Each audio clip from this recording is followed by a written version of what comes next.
DND number 12, Feed My Sheep in Jesus' Name. Chapter 19. It is November 30th. It's 6:45 p.m. Saturday evening at the Brooks home, Hillcrest, California. Ms. Brooks, that was so good. How in the world can you make something that good that fast? Jewel smiled. Well, chicken marsala is easy and quick, which is why I made it. Besides, I promised your mom I would make sure you fed well. You were fed well while they're gone. Young Eric grinned. Really? Well, I'll have to tell my mom that I can take care of myself. Still, I mean, as long as you're cooking, I'm eating, because you really are a great chef. My dad is right about your restaurant. It's going to take off and be the new hotspot for everyone. Jordan smiled at her fiance, her future husband. She couldn't help but imagine him sitting at her own table one day, telling her what a great meal she cooked. There was only one problem with that. She couldn't cook. She looked up at her mom. You know what, Mom? I just realized you're going to have to teach me to cook so that I can feed my new husband when we get married. Young Eric smiled at the thought, and Jewel frowned. Jordan Brooks, I've taught you to cook, sweetheart. But maybe we can work on some new dishes together, and I'll give you a notebook of all my recipes. Jordan doesn't cook as good as you, Mom, Jamie chirped with a wicked grin. One time when she made that meatloaf, I almost threw up. Jordan laughed. Josie frowned. That is not true. That meatloaf was really good, just a little dry, but it was good, and so were the mashed potatoes. Oh, thank you, Josie, Jordan said. Young Eric smiled at Jordan. Well, I promise to love whatever you cook for me as long as you promise to love what I cook for you. She giggled. I'm not promising anything. Everyone laughed at that. Okay, then, he said with a nod. We'll just see who wins this battle. He looked at Miss Brooks as he rose from the table. I'll do the dishes. You most certainly will not, Jewel said. Mom doesn't ever let anyone help her in the kitchen except us kids, Jordan explained. Well, I'm about to be one of her kids, right? Right, Jewel said, but please, you and Jordan go have your talk. I think Jamie needs to help me with the dishes. Jamie frowned. But, Mom, maybe it will help you to appreciate your sister's meatloaf, Jewel added. Young Eric caught Jamie's eye and gave him a shrug and a nod, and Jamie huffed out a breath and rose to help. I'll clear the table, Josie said. Thank you, sweetie, Jewel replied. Now, Eric, you said that you and Jordan need to have a long talk, so go talk. Yes, ma'am. And thanks again for the dinner. You're so welcome. Tomorrow after church, maybe you can come to dinner at the Grands. We would love that, Jewel said, as long as it's not too late, because we have school the next day. Groans from all three of her children.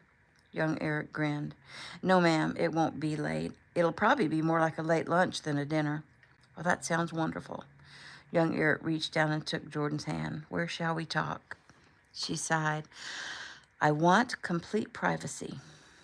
Okay, so how about we go sit in my car? That sounds good. They walked outside and got in the car. Jordan sighed in apprehension.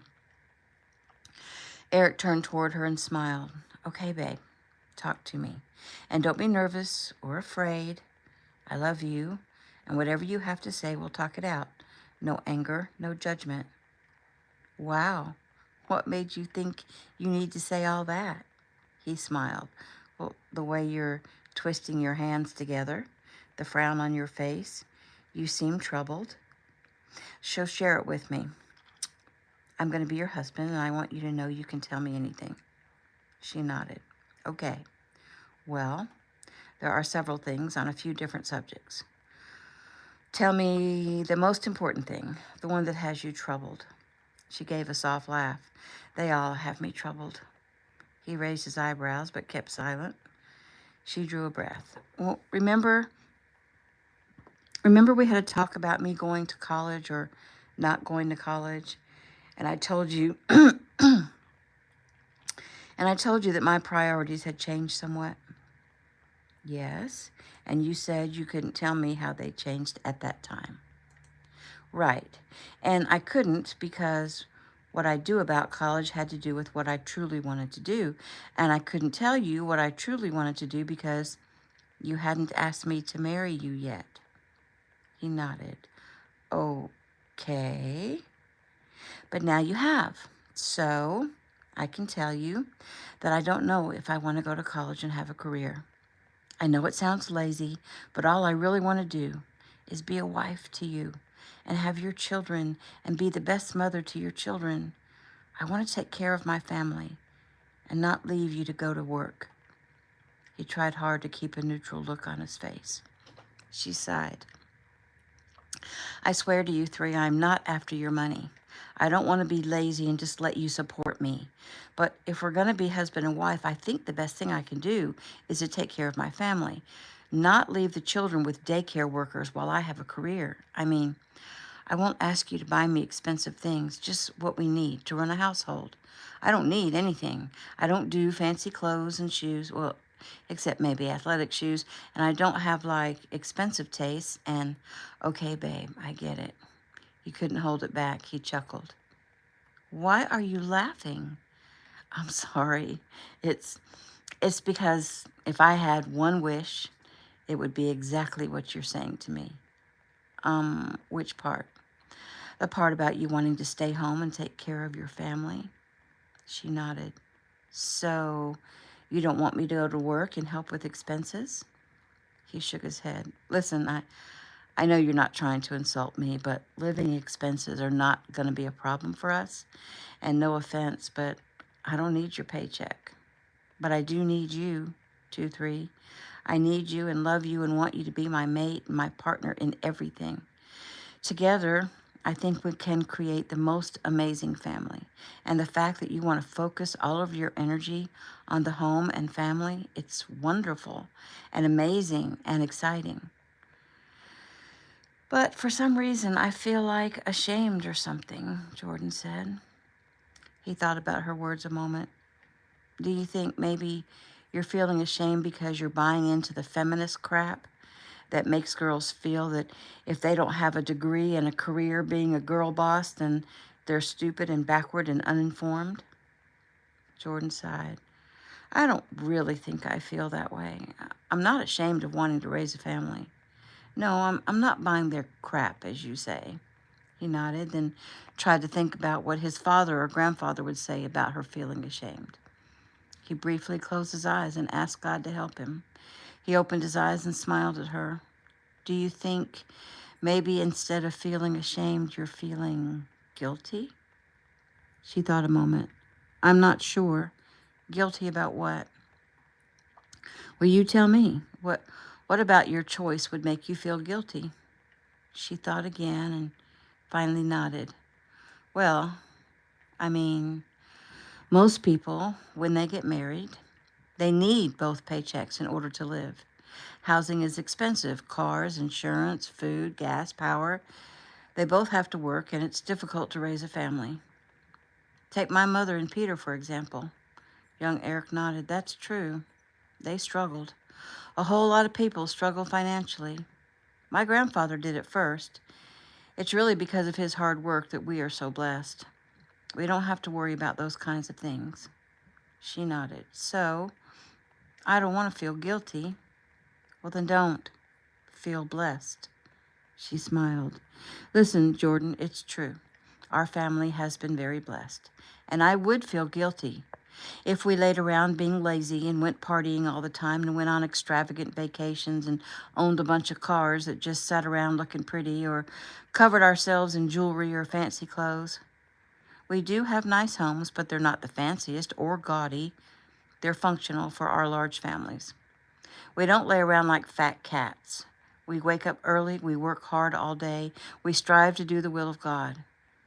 Granddad worked hard when he was young, and his martial arts studios took off. I have to say, though, he wasn't trying to make money. He was trying to use his own skills to take care of his family. That was his goal. That was one of his goals. One? What else? Young Eric shrugged. Well, he was trying to teach the world about honor and integrity and hard work, and because he was doing God's will for him, God blessed him. And then my own father was painstakingly taught by my grandfather and his mom before he passed to appreciate all that he had by taking trips to the desert or to the mountains and learning to live simply so that he didn't take things for granted. They also taught him about helping the less fortunate. And there was this Bible verse drilled into us, Galatians 12:13. She smiled. What does it say? It says, "You, my brothers and sisters, were called to be free, but do not use your freedom to indulge the flesh. Rather, serve one another humbly in love." And that's what we try to do. So, anyway, my dad, as a kid, worked hard at his martial arts and was recognized for that hard work. That was a blessing, because not everyone is recognized in this Babylonish world for their hard work and their good deeds. But, Jordan, all of these blessings we don't take for granted. We work hard. Sorry. We work hard every day. We wake early, we keep our eyes open for what God puts in our path, and we try very hard to do His will, to bless others, to teach others.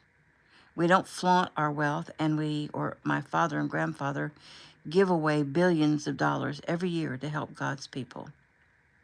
So don't feel guilty, Jordan, that you're about to join the family in that pursuit. It's not going to be a life of luxury and ease. I hope you feel ready to jump in and do all you can to help us bless other people. And part of that is to help me raise a family. My mother helped my father to raise a family. If Mom wasn't in the home taking care of us, teaching us, and being a mate and companion to my father, Taylor and I wouldn't be the people we are. We want the blessings to continue so that we can continue to live the legacy of teaching the world, of training God's warriors. Everyone has a role to play in that endeavor. We are a team, and I want you to co-captain our team. So don't feel guilty. It's a hard and tiring task ahead of us. But I knew almost immediately, Jordan, that you were perfect for the task, perfect for me. I have so much respect and admiration for you.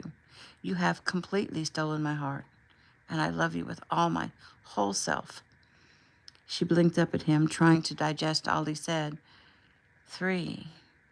That was beautifully said. I didn't realize you were such an orator. He gave a short laugh. Well, I prayed for help, and apparently God helped me to speak my heart. Anyway, 2-3. Are you ready to wake up early every morning, work hard all day, and do it again the next day and the next day and the next? She sighed. Yes, I am. But I have other things I want to talk to you about. Okay, shoot. Well, now it's going to sound like I'm going back on what I originally said. He smiled, backtracking. No problem. So I said I want to just be your wife and mother of your children, but I also really, really want you to see me play ball. And God healed my foot, so I have no excuse, and it seems like He wants me to play ball. Young Eric nodded. Then do it. But that means I have to go to college. I realize that. It also means you have to get in there and strengthen that leg and foot and get back into the swing of practice. And that is hard work. Yes, but I'm willing to do it. Well, then what's the problem?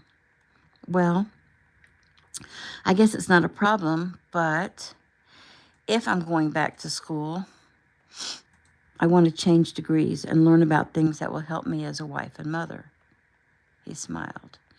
Well, let's ask Dad or Granddad about that. I'd automatically say you could look into elementary education or childhood development, but colleges have become so progressive with their liberal agendas that I don't trust them to teach you how to raise our children. I think your own brain and heart is best for that. Still, there might be courses you can take that will accomplish your goals, and we'll simply pray for discernment. She nodded. Okay. We'll pray, and also ask Grandmaster Kino or your mom and dad for advice in that area. Good. What else? Well, I'd kind of like to know what your goals are as far as your day job. You mentioned once that you were thinking about going back to school. He sighed. Well, first, let's see how well this movie does.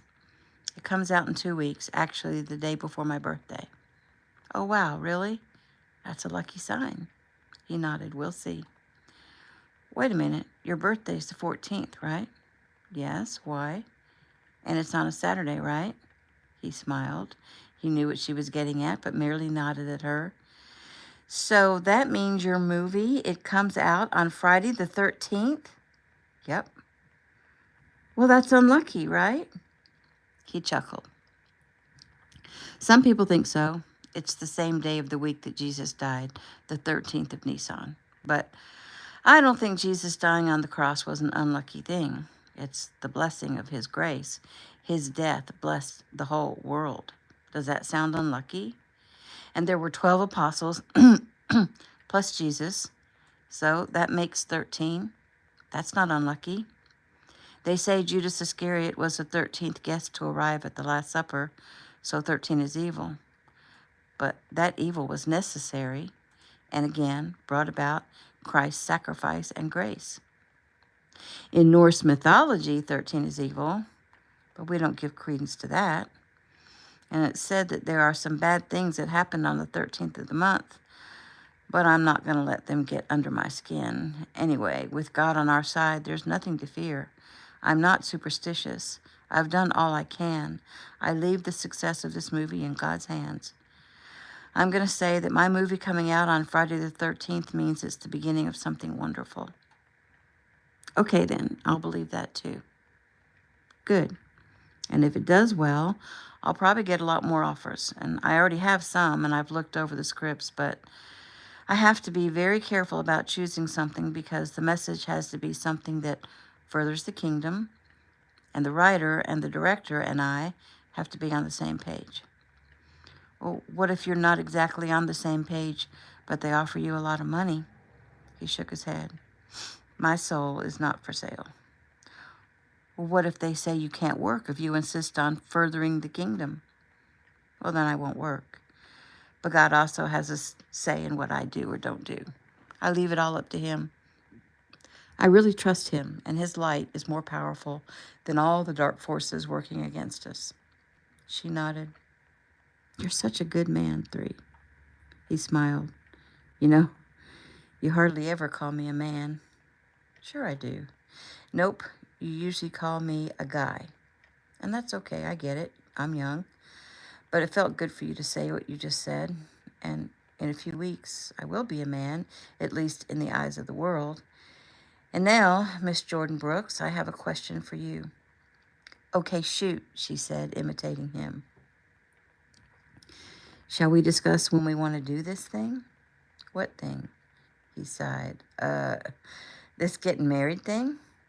Oh, that thing, she said with a smile. Well, what did you have in mind when you asked me? He chuckled. I had in mind, please don't say no, please don't say no. She laughed. Oh, silly. I already told you I'd give you a positive answer. But that could mean you're positively not going to marry me. She giggled. No, really now, 3. When were you thinking? He raised his brows. ASAP? Oh, but I understand that you girls like to do the big thing and make all the plans, and you don't want to do it right in the middle of softball season, which starts in February, right? Right. And when does it end? Not until the first week of June. Oh, wow. I didn't realize it lasted that long. So does that mean you don't want to wait for it to be over? We can wait, or not. It's up to you, babe. You and your mom, and I guess my mom, and Taylor. You got to know she's going to want to be in on this big time. Jordan nodded. Okay, let me talk to everyone and see what they think about when and where and how. But you have to have input too. It's your day too. As long as we're married by the end of the day, I'm good.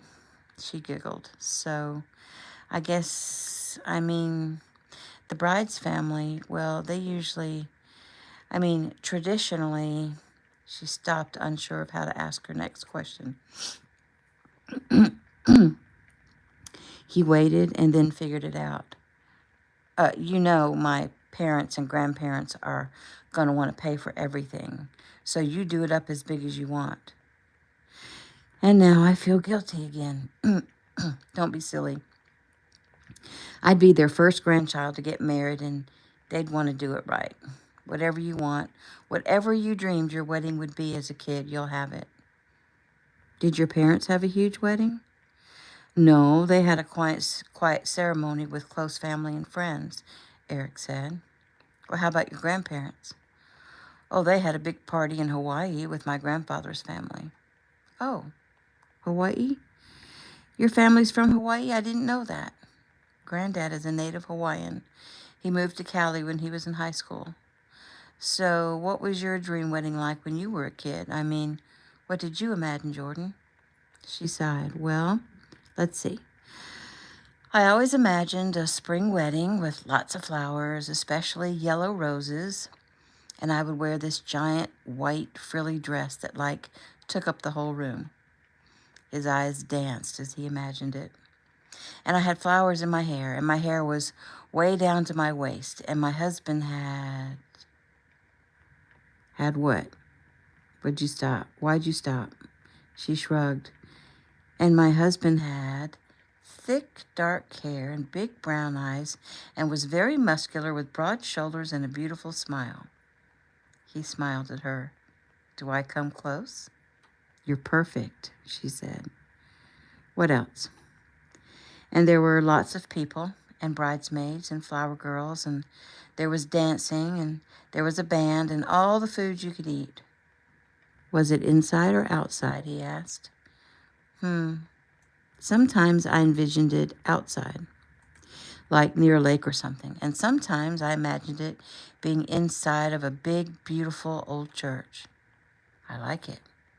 Which one? Both, she smiled. But if we wait until after softball, it won't be spring. I guess then we need to do it during softball. When are the games? She shook her head. They are every Thursday, Friday, Saturday, and Sunday, all the way through into June. There is no time off. Wow. Yeah, and also some Tuesdays, too. You do all that and still keep your grades up? Well, I don't know. It's my first year, and so I don't know about that. But I know I need to change my major before the next semester. Well, there is definitely no time to squeeze a wedding in there, so we wait until June unless you'd rather wait longer. She shook her head. No, I don't want to wait. Let's do the first weekend after softball. Technically, that's still spring, barely. Eric pulled out his phone and checked his calendar and started laughing. It's perfect. What's so funny? Well, the second weekend in June, that Saturday, is June 14th, which is both my grandfather's and Gabe's birthdays.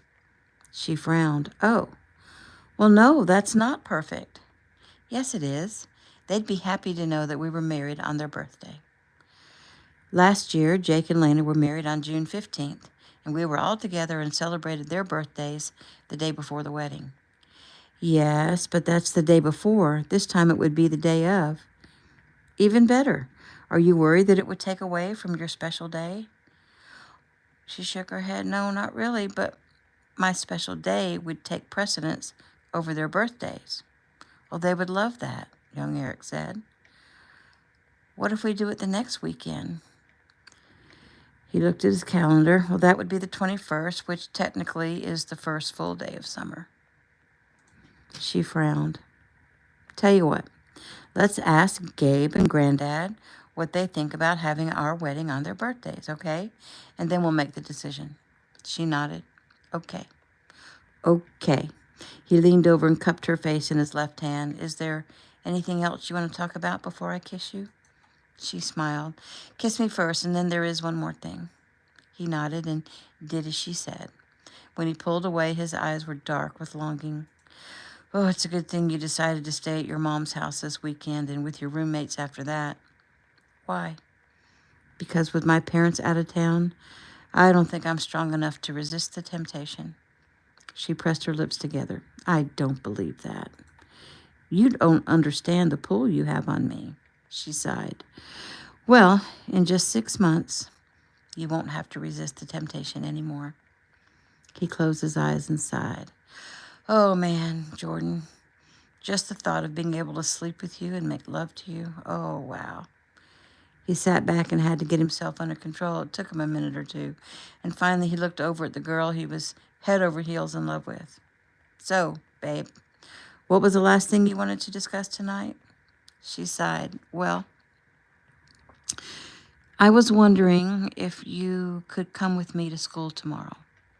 His brow furrowed. Why? Is it bring your boyfriend to school day? She gave a soft laugh. No. And it's not even bring your fiancé to school day either. Okay, then why? She looked down. He thought, Are you still feeling a little uneasy? She nodded. I'm sorry. I know it seems really wimpy. I don't think it's wimpy, baby. I really don't. Since you met me just 3 months ago, you've been through a lot. You were accosted by your stepfather. You've been drugged twice. You were viciously attacked a few feet away from your apartment. And then you travel all the way across the country and you're attacked again. It's not wimpy to feel a little insecure after all that. Unfortunately, I have personal appearances all week long, and I can't go to school with you. But you'll have someone with you at all times, I promise. Really? Who? Not sure. Hold on a minute. He pulled out his phone again. Hey, Uncle Joey. Eric, I see you're still at Jordan's house. Are you staying the night? No, sir. I'm going home soon. I got treated to a delicious dinner, but I'm sitting here talking to Jordan, and she's pretty nervous about going back to school. Do you still have someone assigned to her? Yes, we do. Agent Wyatt is still assigned and just needs to know if she'll be leaving for school from her mother's home, from your home, or from her apartment. Well, I can take her to school Monday morning and drop her off. If Agent Wyatt will meet us in front of the athletic complex, that would be great. You got it. And where will she be staying at night? Young Eric sighed. She's going to stay with her roommates at the apartment. It's too far to drive home every day. So, you going to be okay in that big house all alone? Eric smiled. I'll survive. You have so far. Keep up the good work. Thanks, Uncle Joey, and have a great week. You too, bud. Breeze says she loves you. Well, tell Aunt Breeze I love her too. And Sophia says she loves you too. I'm putting you on speaker. Hey, Fia, I love you too, sweetie. Me too, Kelston yelled. I love you too, Kelbell. I love you, Ledger yelled really loud. Love you too, buddy boy, Eric answered. Hey, guys, Jordan is sitting right here next to me. Love you, Jordan, Sophia and Breeze yelled quickly. Jordan laughed. Love you too, everyone. Love you, Kel and Ledger chanted. We love you too, and I'm hanging up now, Eric said loudly. He ended the call with a smile. He glanced at Jordan. That's what you're marrying into. I know. Isn't it wonderful? New scene. It is December 1st, 5 a.m. Sunday morning at the Tanner home, Pine Forest, Georgia. Lily woke, stretched, and swung her feet over the side of her bed. She had to see to breakfast for the people that were still at the inn. It would be a quick, light affair since everyone at the inn was headed to church this morning. She gave her help the day off because most of the people had left, except for the Nash Smiths. Lily and Jody could feed everyone quickly. She glanced up toward Daisy's bed and was surprised to see her sitting up, her legs tucked under her, gazing out the window into the early morning darkness. She scooted onto the bed beside her and put her arm around her. Daisy, you okay, sweetie? Daisy nodded. I'm okay, I guess. Lily, I feel kind of weird. Lily rubbed her hand over Daisy's back. Is this about Brody? I guess. Are you sad? No, not sad. Is it because you think you like him or because you don't like him? Oh, I like him, Lily. I like him a lot. I don't know how I can suddenly feel so much, but the things he says, he makes me feel things I've never felt before. Oh, Days, that's awesome, isn't it? I mean, I guess it is, but it's also bad. I didn't want to say goodbye to him last night. We spent the whole day together. We talked so much. We laughed so much. We had so much fun. And Lily, I didn't want it to end. Lily sighed. So, did he kiss you? She asked. Daisy shook her head. No. I mean, I'm pretty sure he was about to a couple times, but we kept getting interrupted. Last night we were at the Main Street Park, and I know he was about to kiss me, but a big black dog came up on us. Oh, was he vicious? Daisy gave a soft laugh. No, I think he's the dad of Georgia's puppies. Georgia? Yeah, we named the mama dog. We found Georgia. And we think Blackie is the dad. And we brought him to the outbuilding at the inn, and Brody says he shouldn't be introduced to the puppies until they're about 4 weeks old because the males are not very paternal. And I promised Brody that I would take both dogs and the puppies to the vet, have them scanned for a chip and make sure they're healthy. Also, we took pics of him and the mama, and I'm going to post them and see if anyone claims them. Anyway, that sort of took away the moment, so we got the dogs settled, and Brody brought me home, and I thought he might kiss me then, but he didn't. But you wanted him to, right? Daisy smiled, almost desperately. Well, maybe he thinks it's too soon. I mean, it's only been like 5 days since you even knew he liked you. I know, but it seems longer. It's so weird the way I feel. I'm trying to sort that out. Like, a guy tells me he likes me, and suddenly I like him too. I don't know what to think about that. Am I desperate?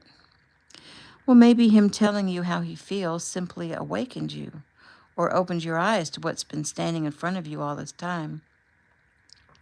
Daisy nodded. Maybe. She smiled.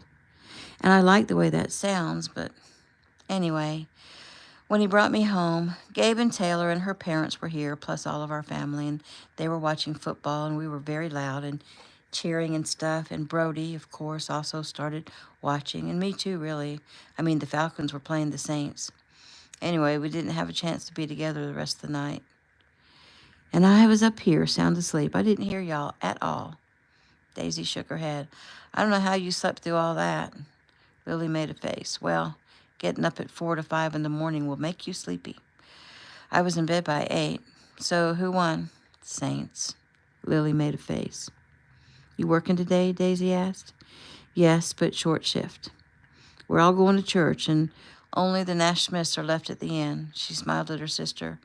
You want to come help? Well, you'll get to see Brody, she teased. Daisy shook her head.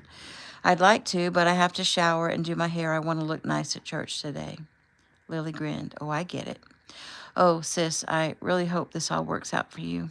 It's fun and exciting, and I want you to be happy and, like, fulfilled. Daisy smiled. I want the same for you, Lily. Lily sighed.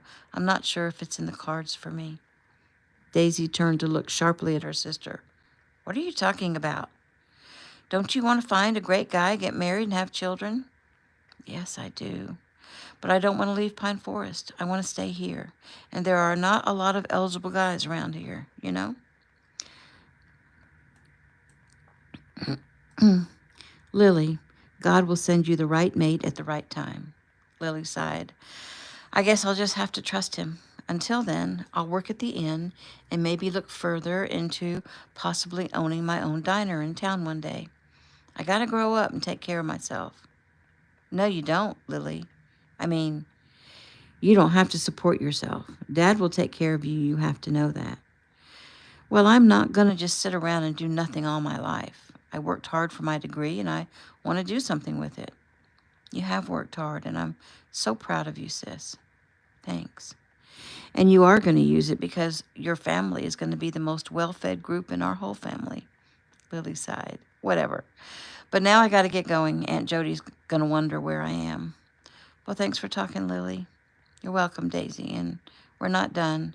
We have so much more to talk about. Like about 6 feet 5 inches more. Daisy giggled. See you at church, she said as Lily ran into the bathroom. New scene. It is December 1st, still 9:30 a.m., Sunday morning, Community Church of Christ, Pine Forest, Georgia. Even though they were in different cars, the Tanners pulled up to the church together. Keegan, Lizzie, Iris, and the new babies in their van. Gabe and Taylor in his dad's SUV. Heather, Nolan, Daisy, and Lily in Nolan's Tahoe.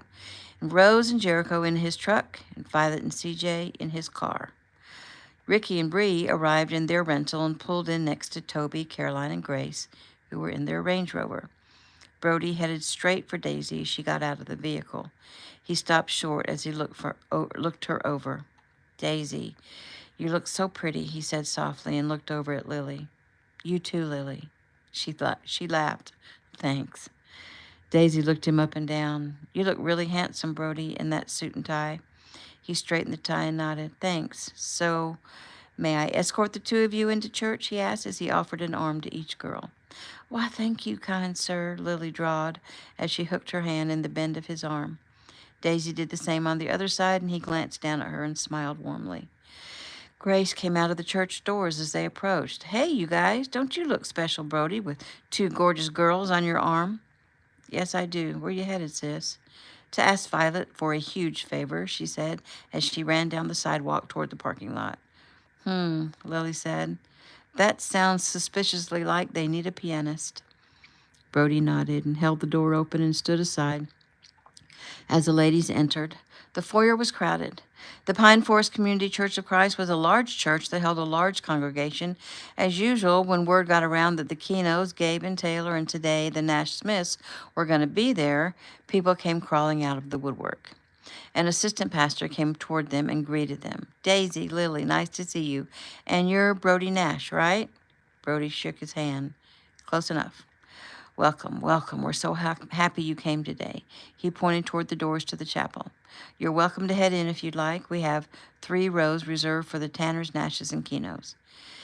Thank you, Brody said, then looked at the girls. Do you want to go sit or wait on your family? I'll wait, Lily said. You two go on in. Daisy smiled and nodded. They got to the reserved seats, and Daisy headed for the second row. My family will take the third row, and they pretty much take up the entire row and half of another, so let's sit here. Brody unbuttoned his suit jacket and sat down next to Daisy. She turned to him with a smile. So, are you ready to speak? I think I am. I've prepared, and all I can do now is hope God will direct me. Daisy smiled. He will. Are you nervous? Surprisingly, I'm not. I feel very much at peace. Cool. Well, I prayed for you this morning asking that God give you peace, so there's that. Brody chuckled. Well, thanks for praying for me. Thanks for thinking to pray for me. So, after church, Daisy, are you intending to have lunch at the inn with everyone? Yes, our whole family is coming. He nodded. So, shall you and I ride together? She frowned. Oh, well, I didn't bring my car. That's okay. I borrowed Miss Jody's car so that I could take you to check on the dogs with me, and then we'll head to the inn. Does that sound okay? That sounds wonderful, she said, as she reached out her hand and placed it on his hand where it rested on his knee. He immediately turned his hand over and intertwined his fingers with hers.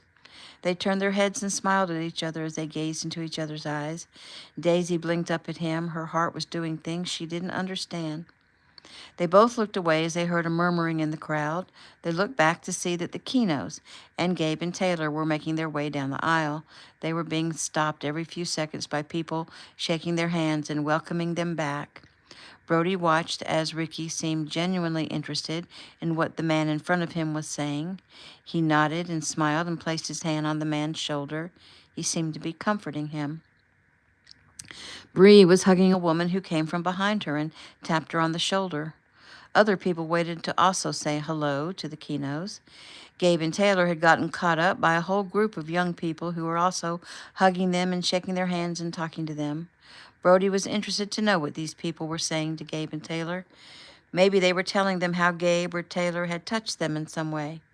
He hoped that's what it was and not just fanning on them. Brody looked down at Daisy. How does Gabe feel about all these people constantly wanting to speak to him? She nodded in understanding. Well, at first he was just shy and embarrassed, but now he sees it as God placing people in his path for a reason. So he never just brushes them away. He always takes time to make sure there isn't something he needs to do for them or that they need to do for him. Brody nodded. That's a beautiful thing, isn't it? Your brother is really a special kid. Well, I have to say, he surprised me. He really does try very hard to do what's right, to know God's will for him and to do it. If you ask him why he does what he does, what makes him strive so hard to do good, he'll tell you it's because he's trying to be as good a man as Dad. Brody nodded. What an amazing compliment for your father. Daisy agreed. Like I said, I want to create the same kind of family that my mother and father have created. And I strive to be like my mother, and I look for a man like my father. Brody pressed his lips together. And so far, checking boxes, he asked, needing the confirmation. And that's what you said. She gave a soft laugh. No, I said, so far you check all the boxes. He grinned. Well, good. And you check all my boxes. So I guess we should just get married now. She laughed. Let's just see. Once you really get to know me, you might have to start unchecking boxes. Oh, I very much doubt that. You never know. I might have a terrible temper, or smelly feet, or I like to eat some horrible kind of food that grosses you out. He chuckled. Heaven forbid. They stopped talking when the Kinos finally arrived at the front, and Brody stood and Ricky reached over and shook his hand. Hello there, Brody. Good morning, Mr. Kino. It's nice to see you. Mind if we sit with you? Oh, no, sir, not at all. He started to move over, but Ricky stopped him. Let Bree and I get past you, and you sit on the aisle, since you'll have to go up to speak. That way you won't have to crawl over people. Brody nodded. Good idea. He and Daisy moved out into the aisle and let the Kinos by. Bree paused to kiss both Brody and Daisy on the cheek as she moved past. Gabe and Taylor also stopped to shake hands with Brody and kiss Daisy, then went on to sit in the front row. And now that the Kinos and Gabe and Taylor were sitting, the rest of the congregation began filing in to find a seat. Brody looked around to see where his family was, but they were nowhere to be seen. And since Grace had been looking for Violet, he had a feeling they were somewhere putting an arrangement together. Behind them, the Tanners arrived and began filling in the third row. Mr. Tanner on the aisle, Lizzie next to him, Lily holding one of the babies, Heather holding another one, Nolan, Rose, and Jericho. Iris went running up to sit with Gabe, and he sat her on his lap and whispered to her that he had to go up and speak, and when he did, she had to be good for Taylor. And the Apples, John and Jody, sat on the far side of the second row on the other side of Bree and Ricky. And finally, Toby Nash, Carol, Grace, Violet, and CJ entered amongst more murmurings. They headed down to the front row and filled in next to Gabe and Taylor. Lisa and Chad Stewart came in and sat next to the Apples on the second row, each holding a baby. Charlie, Matt, and Erilyn sat in front of them on the first row, and Milena scooted in on the far side of the third row. Rose traded places with Jericho so that she could sit next to her friend. The music began playing as the rest of the congregation came in, squeezing into the pews. Finally, the music swelled, and the musicians began to play beautiful worship and praise songs. Gabe closed his eyes and smiled. Almost immediately, the church seemed to fill with the Holy Spirit. It was beautiful, and he loved it. Toby, too, smiled and felt the Spirit. Music always did that to him. Everyone sang together as the words flashed on two large monitors on either side of the large hall. Brody sang too and looked over at Daisy. She was singing and smiling so prettily, and her eyes were teary and her face was glowing with light, and he suddenly knew. He didn't just like her. He was falling in love with her. Of course, that was his goal. He wanted to find a girl and fall in love with her and marry her and create a family with her. And he'd had his eye on Daisy for almost forever. Could it be because they were meant to be? Could it be that God had been trying to tell him since he was a kid that this girl was meant for him? He sincerely hoped that was what God was telling him. The singing came to an end, and Pastor Tim approached the pulpit. Good morning, brothers and sisters in Christ. What a beautiful day, and what a wonderful sermon we have planned today. But before we get started on that, let us pray. Time to pray, Iris, Gabe whispered, and he made her sit still and bow her head. He then took Taylor's hand and held it during the prayer. When it ended, she looked up at him. One day, we'll do that in our own home, she whispered. He smiled. I hope so, Tay. Now, hello everyone, and welcome to our congregation to fellowship together and worship together. How blessed are we that we have the opportunity to do that. Are you still in Thanksgiving mode? Amen? Amen, the people said. So many of you had the opportunity this past Thursday to take part in a wonderful event, an effort to feed 5,000 people, most of them in need of help. Homeless or sick or lost jobs, etc. My wife and I and many other people in this congregation were there to serve, and we all experienced some amazing things, miracles really. And today I've asked a few people to share their testimony of what they experienced. We want to share because it needs to be shared, and we need to praise God for his faithfulness in healing and blessing so many people. So now I know you all know that the Kinos are here today, and we usually grab them up to speak to us when they're here. As a matter of fact, I don't know why they don't pastor their own church, because we'd love to hear them speak each and every time. However, we decided to give them a break today since they spoke last time they were in town. And today we are so blessed to have another family in town, also known for their deep love and for our Savior.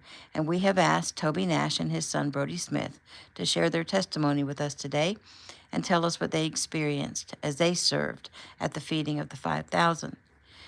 And after they speak, we will be so blessed and honored to have two of the Nash family sing for us, Toby Nash and Gracie Nash.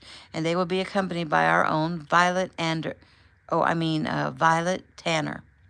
And then both my wife and I will share what God has put on our heart about what we experienced at the feeding of the 5,000. But before all of that, I've asked our own Gabriel Tanner to share some of his thoughts, especially since he is the owner of the Gabe Tanner Community Center, where it all took place. And so, without further ado, Gabe, come on up. He looked out over the congregation. Y'all don't need to hear from me in between speakers, so after Gabe, Brody, you come on up, and then Toby, and then we'll have the musical number. And that is the end of chapter 19.